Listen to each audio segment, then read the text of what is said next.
الحمد لله والصلاة والسلام على نبيه أما بعد. أعوذ بالله من الشيطان الرجيم. بسم الله الرحمن الرحيم.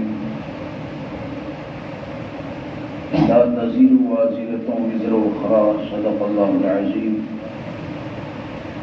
إن الله وملائكته يصلون على النبي يا أيها الذين آمنوا صلوا عليه وسلموا تسليما.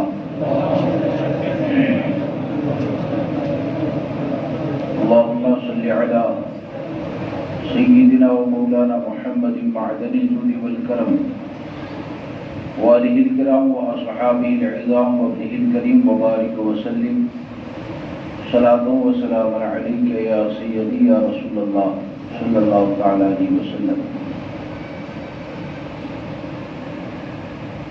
معزز سامعین کرام و رفیقان گرامی،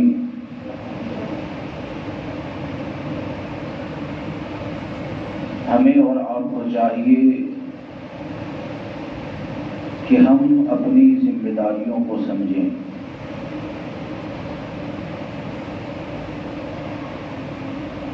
اور ہم میں سے جو کوئی جس لائق بھی ہے اور جو ذمہ داریاں اس کے حوالے شریعت مطہرہ نے فرمائی، اس میں خیانت کرنا یقین جانے کہ دنیا اور آخرت میں بربادی کا ذریعہ ہے.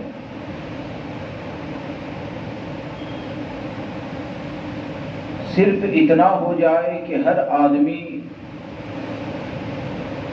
اپنے منصب کو دیانتداری کے ساتھ نبھائے. ہر آدمی اپنے منصب کو اگر دیانتداری کے ساتھ نبھائے تو یقین جانے چند دنوں میں برکتیں وہ ہوگی دیانتداری کی کہ پورا علاقہ دینداری کے ماحول سے بھر جائے گا. اور اگر ایسا نہ ہوا اور ہر آدمی اگر اپنی جگہ پر سیاست چلاتا ہے یا معاملہ یہ ہوتا ہے کہ آخرت کو بھول کر اگر دنیاوی مفاد ہی کے اوپر نظر رکھیں تو یقیناً وہ خود تو برباد ہوتا ہے، اس کے ساتھ جتنے منسلک ہو جاتے ہیں ان کے لیے بھی بربادی کے دروازے کھل جاتے ہیں.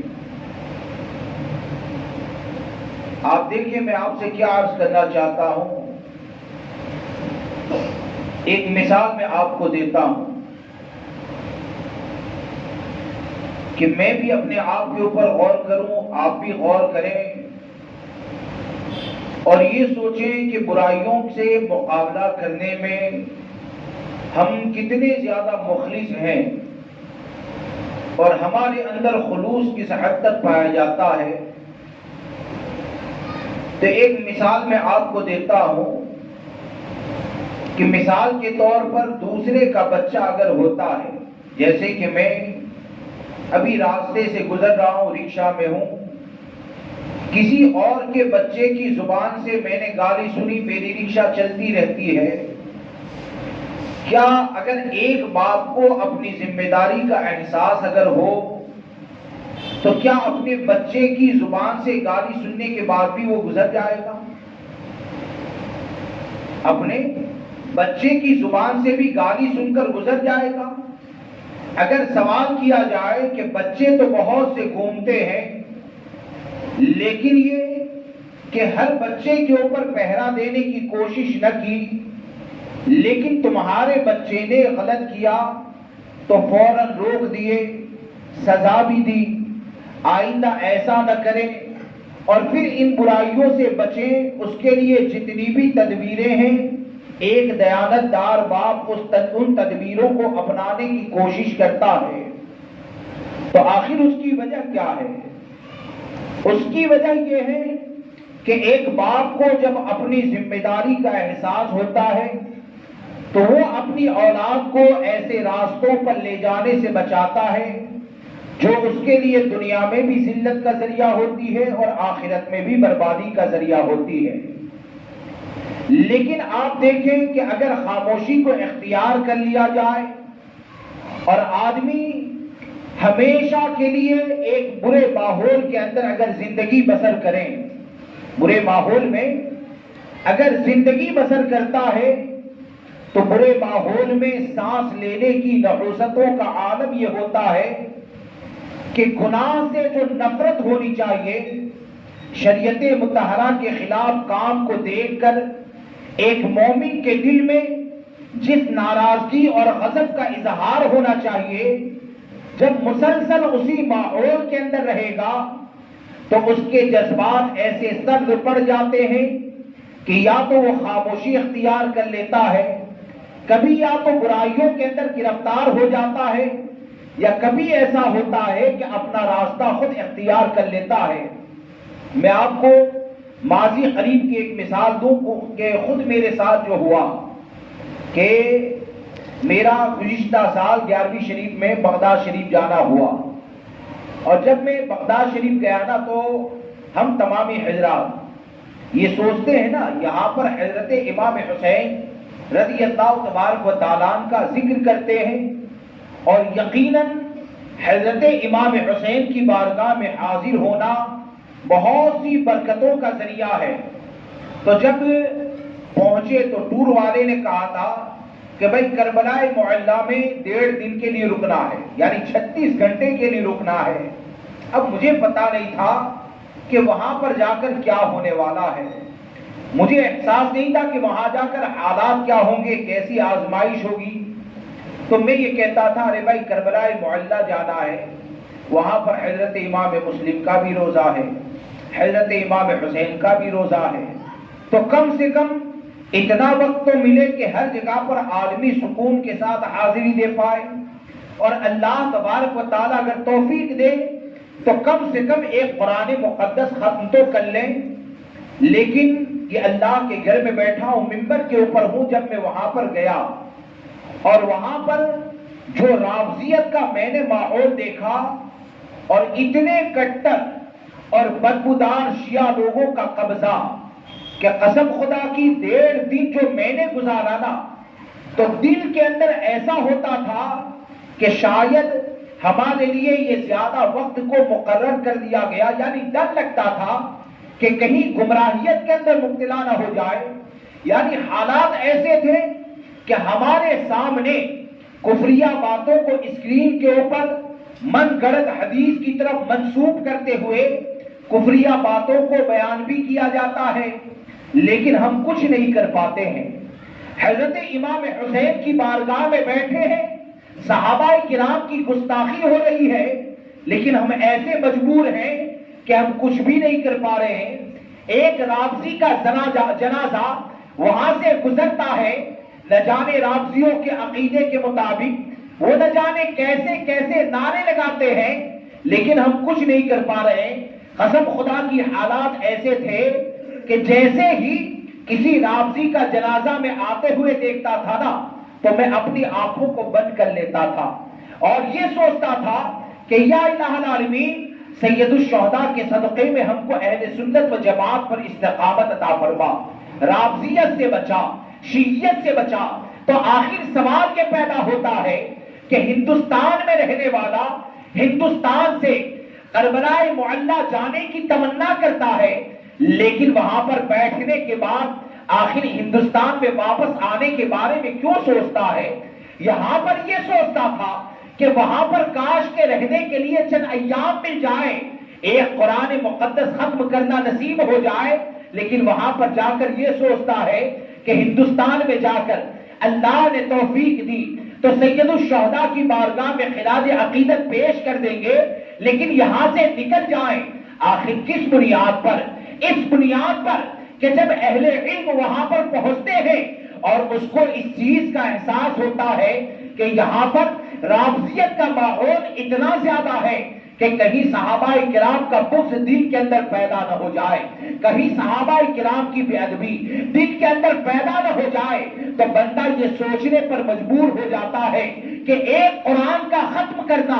امام حسین کی بارگاہ میں نہ تو فرض ہے، نہ تو واجب ہے، لیکن دنیا کے کسی بھی کونے میں رہو تو صحابہ کرام سے محبت کرنا یہ ہمارے لیے لازم ہے، اہل بیت سے محبت کرنا یہ ہمارے لیے لازم ہے۔ اور یقین جانے ایمان کے ساتھ اگر دنیا سے گئے نا تو اگرچہ جنگل میں بھیڑیا تمہارے جسم کو کھا لے، اگرچہ کوئی نماز جنازہ پڑھانے والا نہ ملے، اگرچہ کوئی دنیا میں تمہارا نام لینے والا نہ ملے، اگر ایمان کے ساتھ دنیا سے گئے اور بھیڑیے نے کھا لیا تب بھی انشاءاللہ جنت میں داخل ہو جاؤ گے۔ اور اگر ایمان سلامت نہ رہا تو کوئی ایسا بیوقوف ہے کہ تمہارے قبر کے اوپر 7 گنبد کو بنا دے، ہزاروں لقب کو اس کے باہر لگا دے، لیکن یقین جانے گنبد کا بنانا یہ قبر میں سکون کا ذریعہ نہیں ہوگا، سکون کا ذریعہ ہوگا تو یہ ایمان کی سلامتی ہے۔ تو اس سے کیا سمجھ میں آیا کہ جب آدمی برے ماحول کے اندر رہتا ہے تو برے ماحول کے نتیجے یہ ہوا کرتے ہیں کہ برے ماحول میں رہنے کی بنیاد پر آدمی میں جو برائیوں سے نفرت ہونی چاہیے نا، اس نفرت کا مادہ آہستہ آہستہ جذبہ کم ہوتا جاتا ہے۔ ایک مثال میں آپ کو دیتا ہوں اور یہ ہم سب کے لیے، اللہ مجھے آپ کو سب کو خلوص عطا فرمائے کہ یہ ہم سب کے لیے ہے کہ بھائی بات کر لینا یہ آسان ہوتا ہے۔ کوئی مولانا ویڈیو کروائے نا تو ویڈیو یقیناً یہ ناجائز و حرام ہے، ہاں؟ کوئی مولانا ویڈیو کروائے تو وہ یقیناً ناجائز و حرام ہے، لیکن یہ بات کرنا آسان ہوتا ہے۔ لیکن جب خود اس کی زندگی کے اندر دیکھا جائے کہ اس کی بچیاں فلم دیکھ رہی ہے، جب وہ خود اپنے گھر کے اندر دیکھتا ہے کہ اس کی لڑکیاں ورکشاپ کے اوپر اپنی تصویروں کو رکھ رہی ہے، اور ایسے وقت میں آدمی خاموش رہے نا، ایسے وقت میں اگر آدمی خاموش رہے تو یہ اس بات کی دلیل ہے کہ وہ مخالفت کرنے میں مخلص نہیں ہے۔ اگر مخلص ہوتا تو باہر گناہ کو دیکھ کر جو نفرت پیدا ہوئی نا، اس سے زیادہ نفرت گھر والوں کو برائی میں دیکھ کر پیدا ہو جاتی، اس سے زیادہ نفرت گھر والوں کو برائی میں دیکھ کر پیدا ہو جاتی۔ کیا آپ نے نہیں دیکھا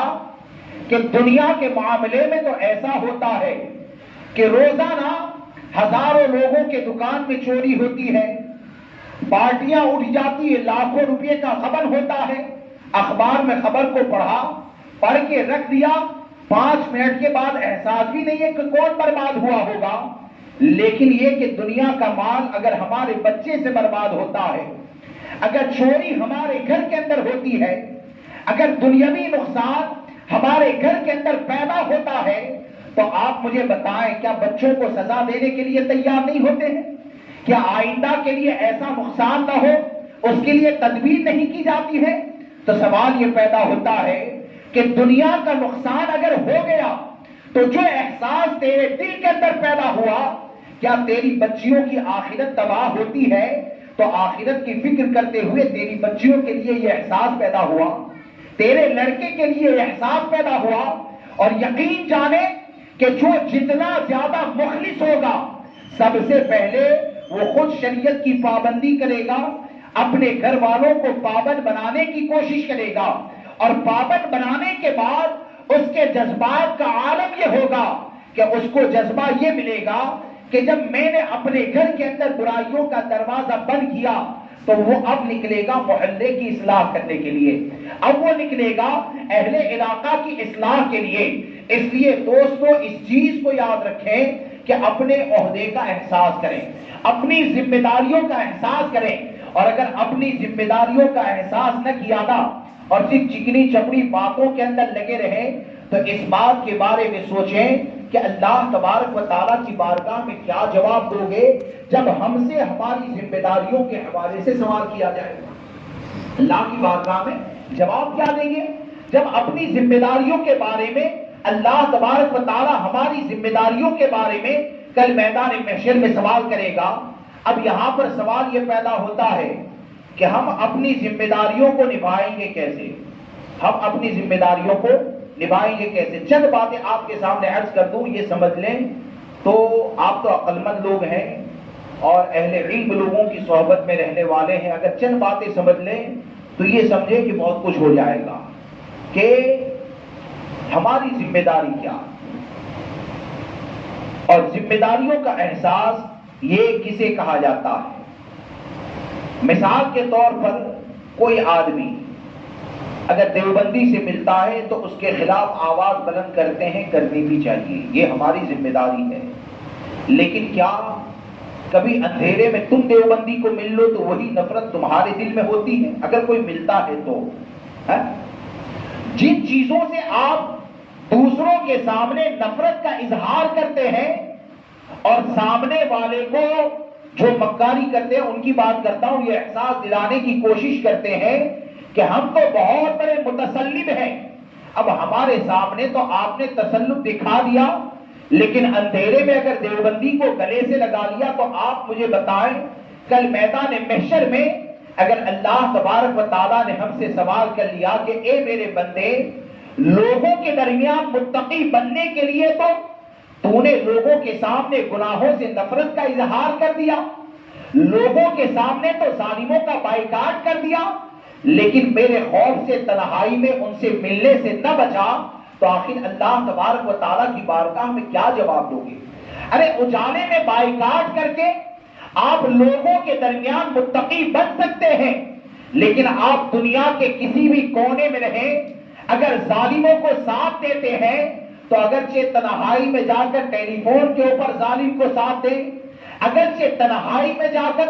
آپ اندھیرے میں ظالم سے مل لیں اور لوگوں کو برباد کرنے کی کوشش کریں، تو ہو سکتا ہے کہ یہاں پر آپ کا ظلم نہ کھلے،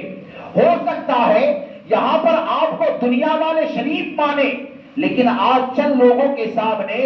متقی بننے کے لیے آپ نے جو ڈھونگ کیا ہے، کل میدان محشر کے بارے میں سوچیں کہ وہاں پر ایک محلے والے کو جمع نہ کیا جائے گا،